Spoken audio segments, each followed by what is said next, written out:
আসসালামু আলাইকুম everyone, welcome back to English hub. বরাবরের মতোই আজকে আমি তোমাদের সাথে আছি, মোহাম্মদ রাজীব হোসাইন।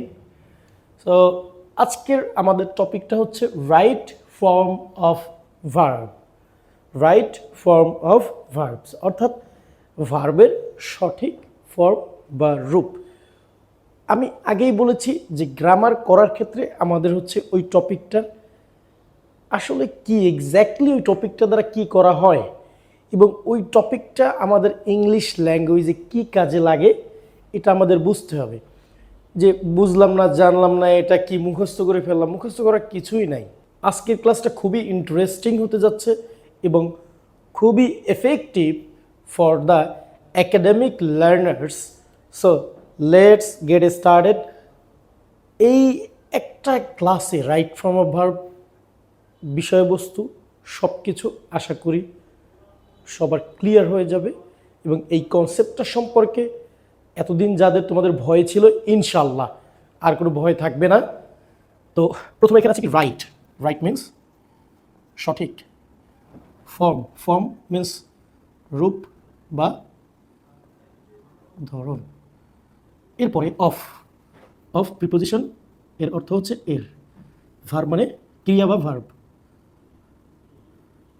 অর্থাৎ এটার নাম দ্বারা আমরা কি বুঝলাম যে সঠিক রূপ এর ক্রিয়া, অর্থাৎ ক্রিয়ার সঠিক রূপ যে কেমন হবে এটাই হচ্ছে রাইট ফর্ম অফ ভার্ব। আমি আবারও রিপিট করতেছি, বাক্যে ক্রিয়াটা কেমন রূপে থাকবে এইটা গ্রামারের যে টপিকে আলোচনা করা হয় সেই টপিকটার নাম দিয়েছি আমরা রাইট ফর্ম অফ ভার্ব। এটাই, জাস্ট এটুকু বুঝলেই হবে যে রাইট ফর্ম অফ ভার্ব হচ্ছে একটা সেন্টেন্সের মধ্যে ক্রিয়াটা কোন রূপে থাকবে, অর্থাৎ সেটা কি প্রেজেন্টে থাকবে নাকি পাস্টে থাকবে নাকি ফিউচারে থাকবে। অর্থাৎ বাক্যের মধ্যে ক্রিয়াটা সে কোন রূপে থাকবে এটাই আলোচনা করা হচ্ছে রাইট ফর্ম অফ ভার্ব। এই অংশের কাজ এটুকু বুঝলেই তার কাছে রাইট ফর্ম অফ ভার্ব হয়ে যাবে। একদম অনেক সহজ একটা টপিক। তো এই রাইট ফর্ম অফ ভার্ব করার সময় আমাদের কোন বিষয় সম্পর্কে প্রথমে জানতে হবে? সবার প্রথমে জানতে হবে ভার্বটাকে ভালো করে চিনতে হবে, জানতে হবে, আর টেন্সটাকে তো অবশ্যই জানতে হবে। অর্থাৎ আমাদের 12টা টেন্স সম্পর্কে সম্পূর্ণ ধারণা থাকতে হবে এবং ভার্বের যে ফর্মগুলো রয়েছে রূপ, অর্থাৎ যদি এখানে দেখাই প্রেজেন্ট যেটাকে আমরা ভার্ব 1 বলি, পাস্ট সংক্ষেপে ভার্ব 2 বলি, পাস্ট পার্টিসিপল সংক্ষেপে আমরা ভার্ব 3 বলি। এছাড়াও আরও কয়েকটা ফর্ম রয়েছে ভার্বের, জিরান্ড অর্থাৎ ভার্ব প্লাস আইএনজি, এরপর আছে ইনফিনিটিভ 2 প্লাস ভার্ব 1 মানে ভার্বের বেস ফর্ম, আর একটা রয়েছে পার্টিসিপল যেমন present participle, past participle, perfect participle. So আমাদের হচ্ছে যদি একদম যেহেতু আজকে রাইট ফর্ম অফ ভার্ব নিয়ে বেসিক ক্লাস, সো এই তিনটা সম্পর্কে আমরা ধারণা নেই যে ভার্বের ফর্ম হচ্ছে তিনটা, verb 1, verb 2, verb 3, that's enough. এরপরে আসো টেন্স। টেন্স টোটাল হচ্ছে 12টা, অর্থাৎ প্রেজেন্ট টেন্স 4টা, পাস্ট টেন্স 4টা অ্যান্ড ফিউচার টেন্স হচ্ছে 4টাই, টোটাল হচ্ছে 12টা টেন্স। ওকে, এই হচ্ছে আমাদের রাইট ফর্ম অফ ভার্ব করতে গেলে কোন কোন বিষয় সম্পর্কে আমাদের ধারণা থাকতে হবে।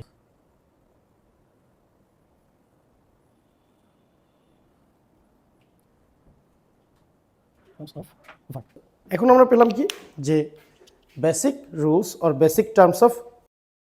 সো এই ক্ষেত্রে হচ্ছে আমরা টোটাল ক্লাসটাকে হচ্ছে আমরা 10টা রুলসের মাধ্যমে সাজিয়েছি।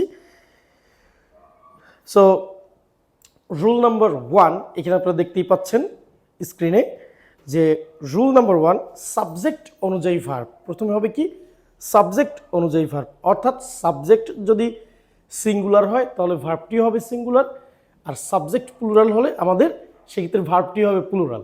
ওকে, আর সিঙ্গুলার সাবজেক্টের সাথে তো আমরা জানি যে থার্ড পার্সন অনুযায়ী ভার্বের সাথে এস বা ইএস যুক্ত হবে। সো এখানে আমরা একটা এক্সাম্পল দিয়ে দিই, হি ড্যাশ ব্র্যাকেটে go to school, he dash go to school. So এখানে যেহেতু এটা প্রেজেন্টে আছে এবং সাবজেক্ট সিঙ্গুলার, সো গো এর সাথে এস বা ইএস যুক্ত হবে, গোজ।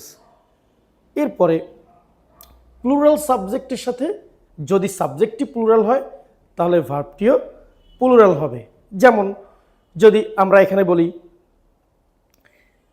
দে ড্যাশ প্লেইং কাবাডি ইয়েস্টারডে, ব্র্যাকেটে কি বি ভার্ব, তাহলে এটা হবে কি they were playing kabaddi yesterday. কারণ হচ্ছে সাবজেক্ট প্লুরাল, দ্যাটস ওয়াই আমাদের ভার্বটিও হয়েছে কি প্লুরাল। এই গেল নাম্বার 1 রুল। এরপরে বেসিক রুল নাম্বার 2,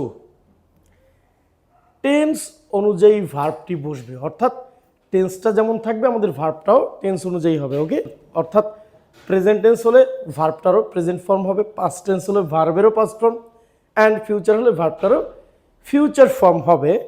আমরা এখানে একটা এক্সাম্পল দিই, he dash learn computer after his HSC examination. So এখানে হচ্ছে আমরা দেখলাম যে আফটার আছে, অর্থাৎ আমাদের এটা হচ্ছে কি ফিউচার টেন্সকে ইন্ডিকেট করে। সো ভার্বটি হবে কি হি উইল লার্ন, অর্থাৎ কি পেলাম আমরা, যে টেন্স যদি ফিউচার নির্দেশ করে তাহলে ভার্বটাও হবে ফিউচার, অর্থাৎ টেন্স অনুযায়ী আমাদের ভার্বের ফর্ম পরিবর্তিত হবে। ওকে, এরপরে basic rule number 3, after to ভার্বের সবসময় বেস ফর্ম, অর্থাৎ টু এর পরে ভার্বের কখনো পরিবর্তন হয় না। এখানে একটু ব্যতিক্রম আছে, with a view to look forward two, instead of with a view to look forward two, আমরা কখনোই টু এর পরে ভার্বের পরিবর্তন করতে পারবো না, কারণ এই দুইটায় with a view to look forward to এর পরে কি ভার্বের সাথে আইএনজি হয়।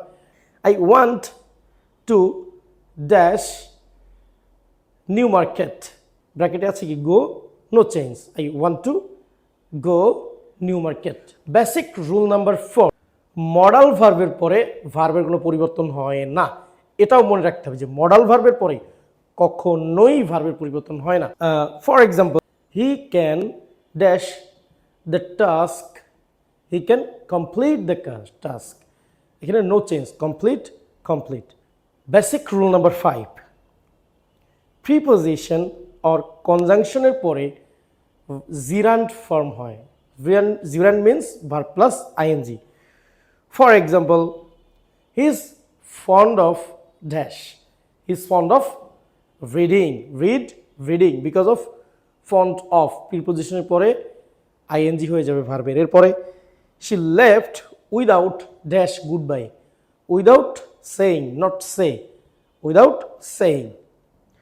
Basic rule number 6, most important rule, সেন্টেন্সটা যদি প্যাসিভ ভয়েসে হয় তাহলে ভার্বের অলওয়েজ V3 ফর্ম হয় বি ভার্বের পরে। Again I repeat this rule number 6, passive voice, that means B ভার্বের পরে সর্বদা ভার্বের V3 ফর্ম হয়। এইটা নিয়ে সকল স্টুডেন্টদের একটা কনফিউশন কাজ করেছে, sir B verb am is are was ওয়ারের পরে আমরা তো জানি যে ভার্বের সাথে আইএনজি হবে, সো হুট করে এখানে V3 কেন হইল? তো এইটাই হচ্ছে বোঝার বিষয় যে এটা সেন্টেন্সটা কোন ফরম্যাটে আছে, অ্যাক্টিভ নাকি প্যাসিভ। বুঝতে হবে যে অ্যাক্টিভ নাকি প্যাসিভ। অ্যাক্টিভ বোঝার উপায় কি? Subject verb object. প্যাসিভ বোঝার উপায় কি? অবজেক্টকে সাবজেক্ট বানানো হয়, এরপরে বিভার্ব V3, সাবজেক্টের অবজেক্টিভ ফর্ম। ওকে, যেমন the work was dash in time, was এরপরে কি ব্র্যাকেট আছে ডু, হবে কি done, because of the work কখনোই সাবজেক্ট হতে পারে না, কাজটি করানো হয়েছে কাউকে দিয়ে, সেই সাবজেক্টটা নাই, অর্থাৎ এই সেন্টেন্সটা শুরুই হয়েছে অবজেক্ট দিয়ে, দ্য ওয়ার্ক দিয়ে। সো এটাই হচ্ছে বোঝার উপায় যে সেন্টেন্সটা ছিল প্যাসিভে, that's why the work was done. Another example which will help us more, it is dash after our classes, তাহলে ইট ইজ রিটেন, কারণ এখানেও কিন্তু ইট ইজ রিটেন, এটা লেখা হয়েছে, কার দ্বারা লেখা হয়েছে, অর্থাৎ সাবজেক্ট এখানে নাই, অবজেক্ট দিয়ে শুরু হয়েছে, অবজেক্টকে সাবজেক্ট করে তারপর সেন্টেন্সটা শুরু করা হয়েছে।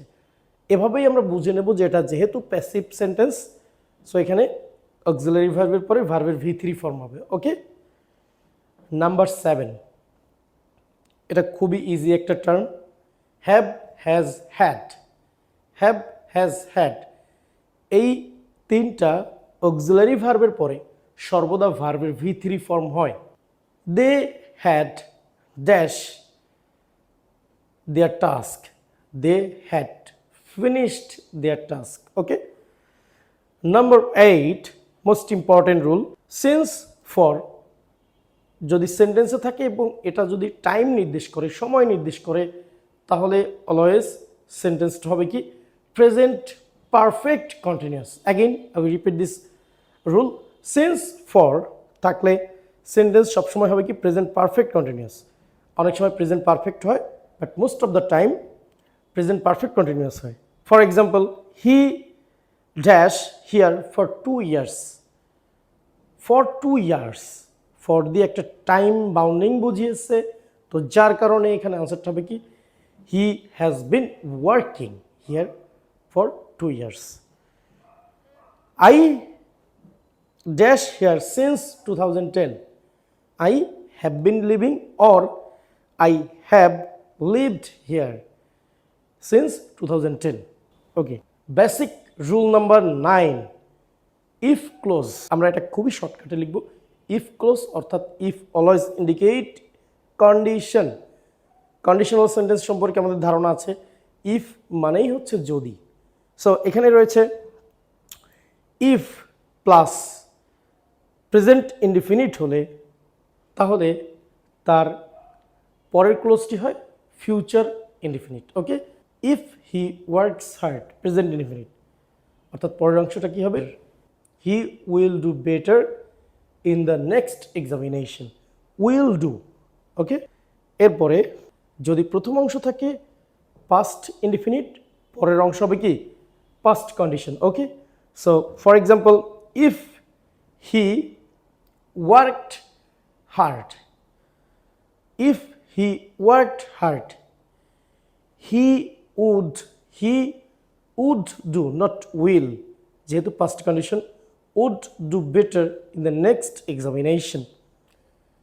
and conditioner last একটা হচ্ছে if plus past perfect, তাহলে হবে কি perfect condition।